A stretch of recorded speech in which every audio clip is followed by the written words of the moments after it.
हमारे शास्त्रों के अनुसार जो ज्योतिष में है वो ये जरूरी नहीं है कि जो बताया गया वो नहीं होगा, वो निश्चित होगा। लेकिन यदि ज्योतिष के हिसाब से आपको बता दिया गया और आप उसके हिसाब से पूजा पाठ कर लिए तो उसकी जो तीव्रता है वो कम होगी। क्योंकि यदि न होना होता तो जिस मृग सोने के मृग के पीछे सीता जी भाग रही थी और वही सोने के लंका में जब गई तो राम के पीछे भाग रही, जब सोने में थी तो राम के पीछे भाग रही थी, जब राम के साथ थी तो सोने के लिए भाग रही थी। दोनों में देखिए डिफरेंस क्या है। तो इसलिए जरूरी नहीं है कि जो ज्योतिष बता दिया वो 100% आपको सही ही होगा, जैसे उनने बताया भाई ऐसा होगा। या आपको ज़्यादातर ज्योतिष लोग जो क्षमा करेंगे क्योंकि ये बताना बड़ा कठिन होता है। नारद जी ने जब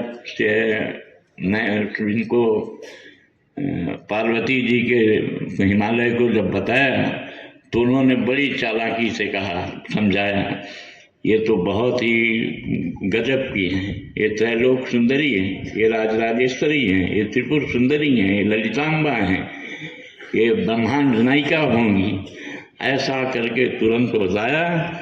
पर बोले धीरे से बोल दिया, बाद में एक हल्का सा बोले वो प्रॉब्लम है। क्या है? बोले इनको जो दूल्हा मिलेगा वो जो है नंग धड़ंग रहेगा और बभूति लगाएगा और वो जो है श्मशान घाट में रहेगा। अरे उसने सेना ने पटका थाली और बोला भाई मुझे ऐसा वर नहीं चाहिए। नारद जी ने सोचा बना बनाया खेल बिगड़ गया, तो उन्होंने कहा कि नहीं नहीं नहीं, ऐसा करिए कि आप समझने की कोशिश करिए।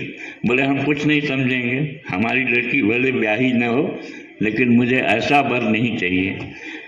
तो बोले समझने तो समझो। तो फिर उनको समझाया कि जितने गुण हमने वर्णन किया है, गुण या अवगुण जो भी सोचो, ये सब भगवान शंकर में पाए जाते हैं और इनको इसीलिए आप इनको करिए। तो सब समझा बुझा के आप लोगों ने देखा होगा शादी में जब दूल्हा देख के पिताजी आता है और अपनी पत्नी को बताता है कि लड़का तो बहुत सुंदर है, सब बढ़िया है, बहुत उनका घर बार भी बहुत अच्छा है। एक हल्का सा है कि उसका जैसे ये जो है आँख जो है वो क्विंच है, क्या कहते हैं उसको, ये आँख ठीक नहीं है। तो माँ बोलती है कि नहीं भाई छोड़ दो।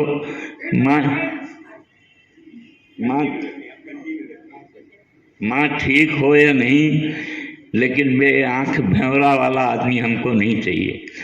और वो तब तक वो नहीं ठीक मानती है जब तक सातवीं भौरी नहीं होती है। और जब सातवीं भौरी होती है तो बगल वाली को बोलती है, संध्या देखो मेरे कंवर साहब कैसे दिख रहे हैं, तिरछे नैनन, भगवान कृष्ण श्री के लगता है कि सामने मुरली बजाएंगे। वही क्यों?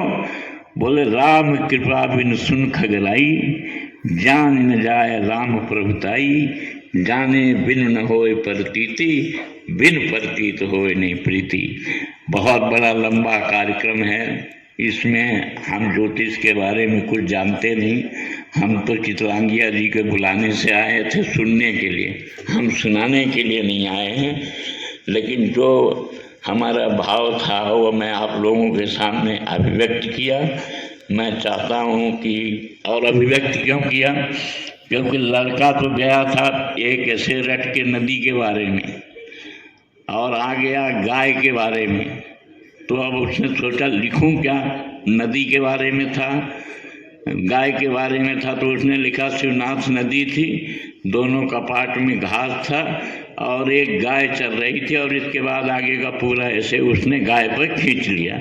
इसलिए मैंने गाय पर ऐसे लिख दिया और सबको प्रणाम करता हूँ और जाने की आज्ञा चाहता हूँ। बहुत बहुत धन्यवाद सर। देखिए विद्वान की वाणी से ही हमें पता चलता है कि उनके ज्ञान की गहराई कितनी है। हमारे रामायण में भी ज्योतिष अंदर तक है, कर्म ज्योतिष है। हमारी दिशा की ज्योतिष है। और जैसे गुरुदेव ने कहा कि रावण जानते थे, रावण ज्योतिष के रावण संहिता के नाम से उनकी एक संहिता भी है।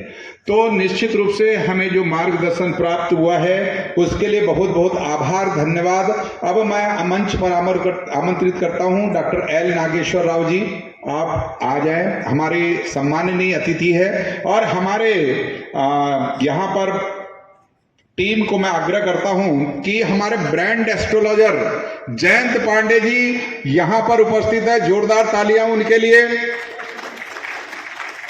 और डॉक्टर एल नागेश्वर राव रायपुर और पूरे अपना दिल्ली में उनका कार्यालय है और उन्होंने अपनी शासकीय सेवा ऑल इंडिया रेडियो में छोड़कर ज्योतिष शोध के लिए अपने जीवन को समर्पित कर दिया है।